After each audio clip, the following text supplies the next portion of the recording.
मेरा नाम प्रवीण काशी है और मैं पैदा बनारस में हुआ। तो मैं उत्तराखंड राज्य के ऊपर इसलिए बोलने आया क्योंकि मैं उत्तराखंड की राजधानी गैरसैंण को लेके पिछले 4 सालों से 4.5 सालों से संघर्ष कर रहा था। इससे पहले मैं एम्स ऋषिकेश जो है, जब जेपी नड्डा साहब स्वास्थ्य मंत्री थे तो उन्होंने उसका रेट 15 गुना करीब बढ़ा दिया था। तो वहाँ से मेरा उत्तराखंड में संघर्षों की शुरुआत हुई थी। उसे हमने रोल बैक करवाया था, वो मैक्स अपोलो के करीब इक्वल हो गया था। मैं ज़्यादा समय ना लेते हुए मैं आता हूँ उस मुद्दे पे। बेरोजगारी पे आपने कहा मुझे बात करने के लिए।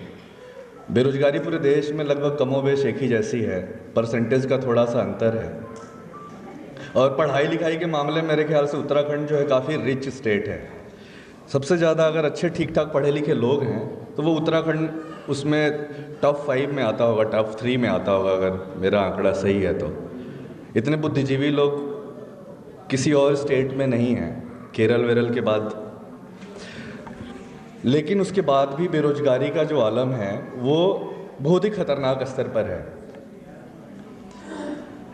उसके पीछे कारण जो मुझे समझ में आता है, उस पर 2-3 बातें जो महत्वपूर्ण है वो है कि हमारे देश में जिस तरह से निजीकरण की शुरुआत हुई, और वो निजीकरण जो है एकदम कहीं से अपने आप को नियंत्रित नहीं कर पाया। ये 91-92 की बात है अगर हम कहें, तब से जो लगातार हमारे देश में निजीकरण बढ़ता गया। और उसके बाद तकनीकी युग जो शुरू हुआ, हम लोग आज के वो दौर है जहाँ पे ऑटोमेशन हो रहा है। ऑटोमेशन के दौर में व्यक्ति को काम मिलना थोड़ा मुश्किल हो गया क्योंकि मशीनें ज़्यादा काम करने लगी। चाहे वो अभी हमारे किसान भाई बैठे हुए, पहले ज़्यादा मजदूर काटते थे, आज के डेट में बड़ी बड़ी मशीनें लगती हैं, हार्वेस्टर मशीनें काट के ख़त्म कर देती, मजदूरों की ज़रूरत नहीं है। सड़कें बन रही हैं आज के डेट में, गडकरी जी बड़ी चौड़ी चौड़ी सड़कें बनवा रहे हैं, वहाँ पे चौड़ी सड़कों पे बड़ी बड़ी मशीनें लगी हैं।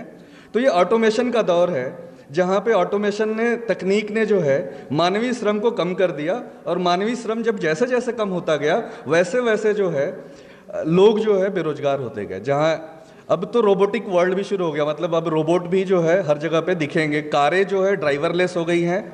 तो ये वो दौर है जिस दौर में हम लोग जी रहे।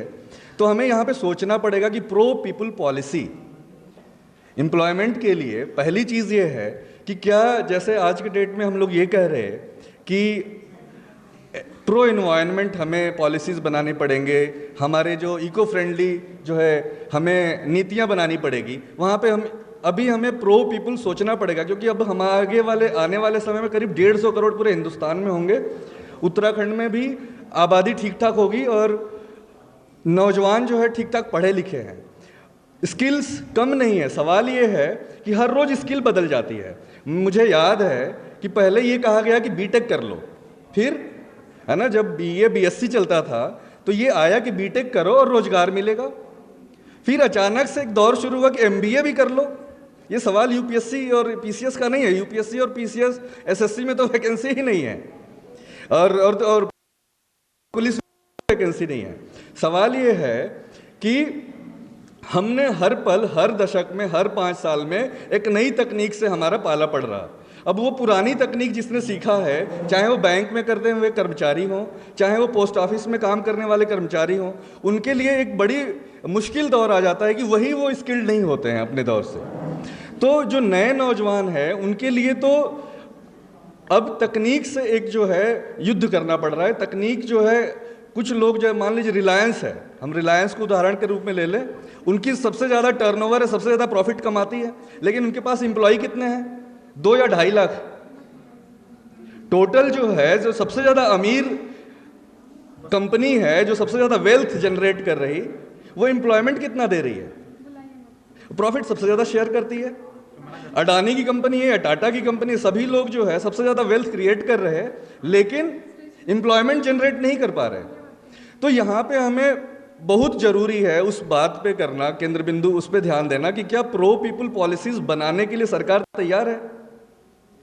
कोई भी सरकार, मतलब ये कोई पार्टी पक्ष की बात नहीं है, हमें यहाँ पे क्लियर करना पड़ेगा। करीब 56 से 60 करोड़ जो है अभी आज के डेट में हमारे पास यूथ है देश के अंदर। पर मेरा उत्तराखंड के संदर्भ में एक बात जो कहनी थी वो ये है, मैं जोड़ना चाहूँगा यहाँ पे आखिरी में, क्योंकि कहने के लिए बहुत कुछ है कि पलायन और रोजगार जो है उसके लिए, जिसके लिए 42 लोग शहीद हुए इस उत्तराखंड राज्य को बनाने के लिए, वो सरकार उनके प्रति जो कृतज्ञता नहीं व्यक्त कर पा रही।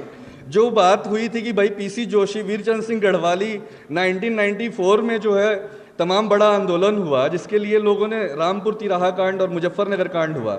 जो सरकार वो पहाड़ की राजधानी पहाड़ में नहीं बना रही, जो सरकार उसकी बात भी नहीं कर रही, और आज के दौर में जब कोरोना काल में जॉब कट हो रहे से जो है दो राजधानी आपके सामने परोस दिया, तो ये हमें नहीं समझ में आता है कि आप जो है, जब चाहे उत्तराखंड हो या पूरे देश की कोई भी सरकार, जब तक प्रो पीपुल पॉलिसी के ऊपर आपका ध्यान नहीं होगा और प्रो पीपुल के लिए आपको लोगों की, अभी हमारे किसान भाई बैठे हुए, किसानों ने जो है बड़ी जीत हासिल की है।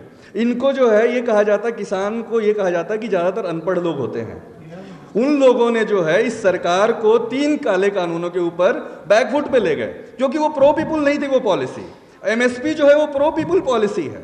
एमएसपी के ऊपर अभी तक बातचीत नहीं हो पा रही है कि कैसे वो एमएसपी बनेगा, वो चिंतन भी नहीं है।